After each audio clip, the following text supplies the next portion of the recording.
4. Une ligue pour la sécurité et la prévention routière est créée. Le visionnaire du projet l'appelle SOS Route, une ONG à but non lucratif qui vise la sécurisation des usagers de la route. Nous avons commencé par avoir les soucis, n'est-ce pas, de voir comment est-ce que les usagers de la route se comportent ici au pays par rapport à la connaissance que nous avions. Nous nous sommes dit, en tout cas, il y a beaucoup de gens qui sont en danger et qui mettent aussi les autres en danger. Du moment où ils ne savent absolument rien, en tout cas, c'est tout le monde qui est en danger et même nous-mêmes qui connaissons, nous sommes toujours en danger. Voilà comment est-ce que nous avons commencé, n'est-ce pas, à concevoir quelque chose pour que nous puissions arriver à aider tout le monde à avoir une connaissance des règles de circulation routière. Le plus grand souci, c'était que tout le monde soit sécurisé quand même sur la route. La route s'exprime. Les conducteurs automobiles et piétons ont l'obligation de maîtriser son langage. C'est sur ce principe que la Ligue calque sa mission. La plus grande mission est d'amener tout le monde à la connaissance du code de la route. Tout le monde à la connaissance des règles de circulation routière. Donc amener tout le monde à un changement des comportements, n'est-ce pas, sur la route. Parce que si tout le monde se comporte bien, se comporte très bien sur la route, je pense que tout le monde sera aussi en sécurité. Il est de notre vraiment devoir de tout faire. Ce n'est pas seulement à nous, mais nous avons compris que c'était un devoir de tout citoyen, un devoir de tout le monde, n'est-ce pas? Tout celui qui avait quand même une portion de connaissances a le devoir aussi de porter cette connaissance aux autres qui sont encore ignorants, pour que nous puissions nous sentir tous sécurisés sur la route. Pour atteindre ces buts, SOS Route offre plusieurs services. D'abord, une auto-école, Ebenezer, qui s'occupe de la formation et du recyclage des conducteurs. Les centres sont disséminés dans toutes les communes de la ville. Les conducteurs, Ebenezer en a produit des milliers. La plupart des chauffeurs déversés dans les entreprises viennent de la SOS Route. Si vous allez à Terre-Ferme, vous allez trouver, il y a beaucoup de chauffeurs qui viennent de la SOS Route. Allez dans beaucoup d'entreprises privées, vous allez trouver, il y a des chauffeurs qui viennent vraiment de la SOS Route. La route a des exigences. On ne peut pas s'improviser chauffeur comme ça et on commence à circuler sur la route. Sur la route, il y a des règles, il y a des règlements qu'il faut à tout prix apprendre. C'est ainsi que tous ceux-là qui viennent ici chez nous, nous les apprenons, le code de la route, leur dire voilà les exigences de la route. C'est vraiment très important. À la Ligue pour la sécurité et la prévention routière, du huissier au cadre, tous les agents sont des inspecteurs routiers formés. C'est-à-dire pour entrer à la SOS Route, il faut impérativement passer par une formation d'abord des inspecteurs. Et en plus de cela, la plus grande partie, n'est-ce pas, des responsables, tout le monde est aussi formateur. Donc pour ceux-là qui sont responsables. Donc nous sommes structurés de la sorte. Il y a le président, que je suis, bien sûr. Il y a le vice-président. Nous avons aussi 5 directeurs. Nous avons 5 directeurs, donc nous avons la direction technique, nous avons la direction administrative, nous avons la direction d'études de planification, nous avons la direction des relations publiques et nous avons la direction des formations. Donc nous avons 5 directions. Nous avons aussi des superviseurs, bien sûr, nous avons aussi, donc dans chaque direction il y a des superviseurs. Et nous avons aussi un service à part, un service de contentieux et de discipline. Nous avons des services de comptabilité, nous avons aussi le secrétariat général. C'est-à-dire nous avons le secrétariat général et en dehors de cela maintenant, nous avons des chefs de section pour parler des inspecteurs et nous avons des inspecteurs. Et en général, mais il y a quand même des informaticiens, il y a des secrétaires dans chaque centre, puisque dans le cadre de l'auto-école, nous avons différents centres, donc, notamment à la direction, à Kaloué, sur Kiwele, à la Kenya. Et nous comptons étendre ces centres partout, pourquoi pas dans d'autres villes. Donc c'est un projet. Mais nous avons aussi des femmes ménagères, nous avons des réceptionnistes, donc c'est vraiment toute une organisation. Si nous sommes organisés de cette façon, c'est un problème seulement de volonté, puisque nous voulons faire mieux. La formation des inspecteurs routiers est un autre service que la Ligue organise. Surveiller et contrôler les contraventions routières. Quand tu vas contrôler ces contraventions, ce sont les actes que les usagers de la route posent sur la route. Sûrement, il arrive des fois, par mauvaise intention, ou parfois par manque de connaissances, quelque chose qui n'est pas infraction, vous controuvez, c'est-à-dire qu'on a inventé ma infraction, il y a beaucoup de malades. Vous devez être censé connaître qu'est-ce qui peut être appelé infraction, contravention routière, auquel vous pouvez sensibiliser. Après formation, ces inspecteurs routiers sont dépêchés sur le terrain. C'est le cas ici, à 25 km de la ville de Lubumbashi, sur la route Kinsevere de la société MMG. Les inspecteurs régulent, sensibilisent et avant d'emprunter les tronçons, les conducteurs sont soumis à un test. L'appareil que nous utilisons s'appelle alcool test. C'est pour, n'est-ce pas, détecter l'alcool, le taux d'alcool qui se trouve dans le sang de l'être humain. S'il est à mesure, n'est-ce pas, de conduire ou pas. Parce que selon la loi, il est dit qui conduit ne boit pas, qui boit ne conduit pas. Et aussi selon l'article 104 du nouveau code de la route, n'est-ce pas, qui interdit l'alcool au volant. C'est ce que nous sommes en train de faire. MMG nous avait demandé qu'à ce que nous le fassions pour éviter, n'est-ce pas, des accidents qui étaient dus à l'alcoolisme au volant. Un autre appareil utilisé, le radar de détection des vitesses. Combien? 47. Ça veut dire? Normal. 86. 86. Oui, c'est tranché ici. Donc la vitesse est recommandée à 70. Si le chauffeur il dépasse les 70, il est en excès de vitesse.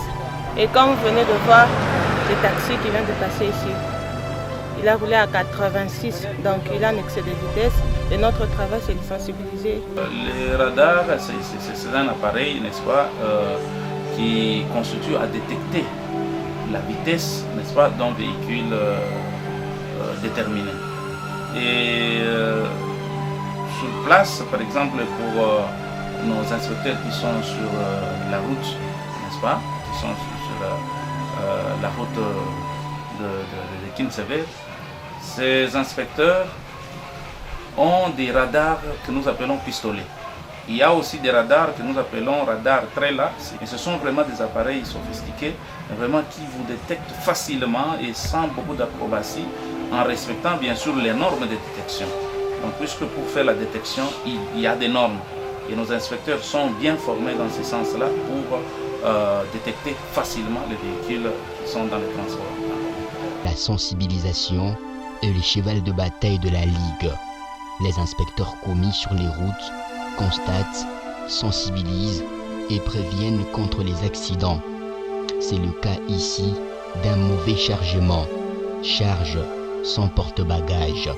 Les inspecteurs font constater, sensibilisent et ordonnent le déchargement.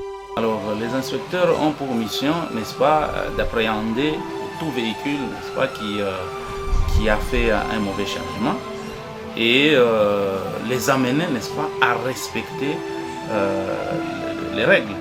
Si c'est mal chargé, donc on décharge carrément les surplus et on les laisse passer. comme ça, prochainement, il ne va pas encore le faire puisqu'il s'est mort. Même s'il arrivait à le faire, de toutes les façons, s'il arrive à un poste de nos agents, il sera obligé, n'est-ce pas, de décharger les secousses. Ce camion est en panne, mais stationné sur la route sans aucun signe ni avertissement. Heureusement, un inspecteur SOS Route était à son poste.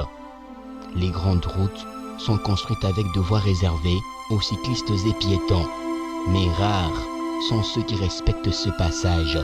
Tout le monde veut circuler sur la grande voie avec tous les risques.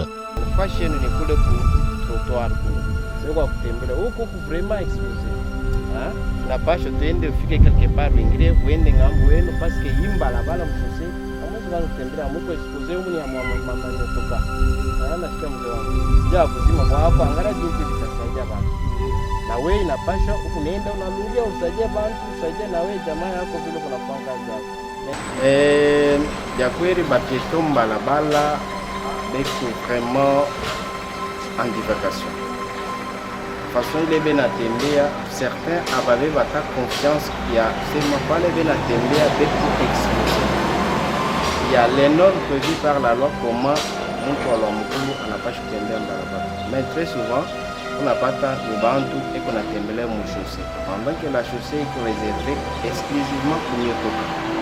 Alors mtu avile kama tunampata vile kaje tuna faciliter ule mtu ya kumfaire comprendre ayue que façon ile kuna tembea, c'est sa vie qui est en danger et lui-même constitue un danger pour les autres. Depuis l'affectation de ces inspecteurs, la route est devenue humaine. Les accidents sont de moins en moins fréquents. Hii kazi vile unafanya unatusaidia sana kutoa utambuka watoto wa masomo na bakubwa tu na mama bakwenda kwa mashamba. Maksida ilikuwa mingi lakini inakuwa kidogo.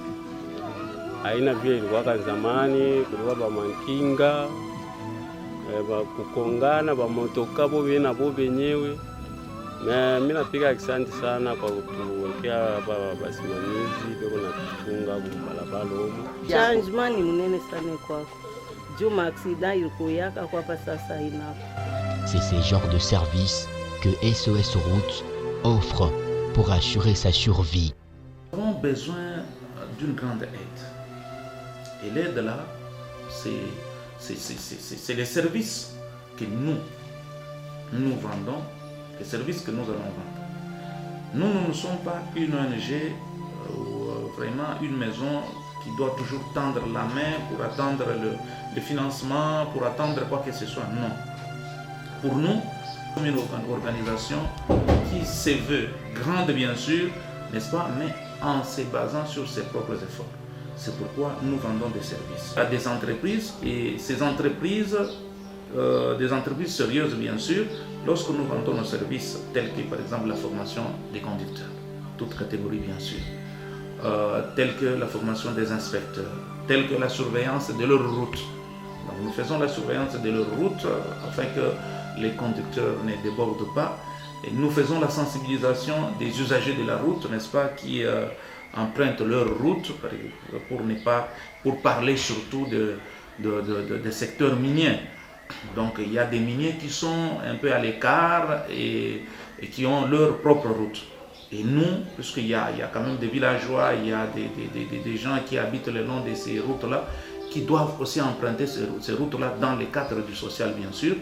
Et nous proposons toujours à ces entreprises-là, n'est-ce pas, de veiller sur leur route, de sensibiliser tous les usagers de la route qui empruntent ces routes-là pour éviter des problèmes. Puisque vous savez, quand on connaît que cette route appartient à telle ou telle entreprise, c'est telle entreprise qui entretient cette route ou qui a tracé cette route, alors tout problème qui arrive, tout problème qui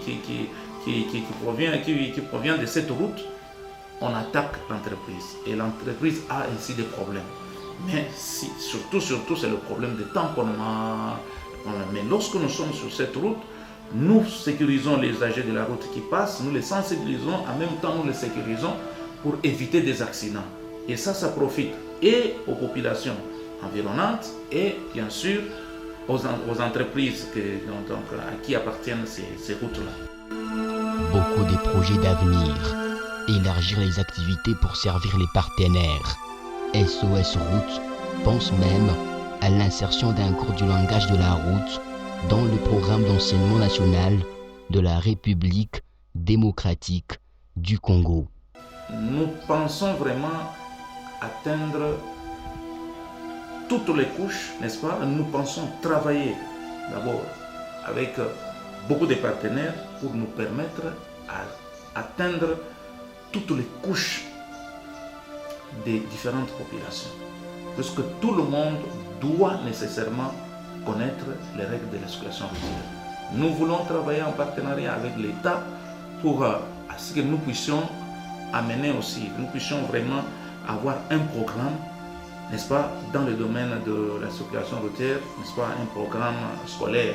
Donc nous pensons vraiment commencer même à partir du 3e des humanités ou 4e des humanités, n'est-ce pas, insérer un programme qui parle du code de la route, un programme qui parle un peu des règles de la circulation routière afin de sécuriser nos enfants.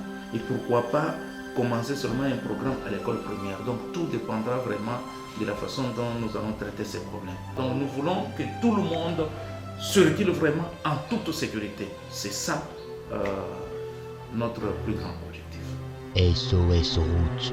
Nous sommes au numéro 184 de l'avenue Congo Motor, quartier Gombela 2, commune de Lubumbashi. SOS Route.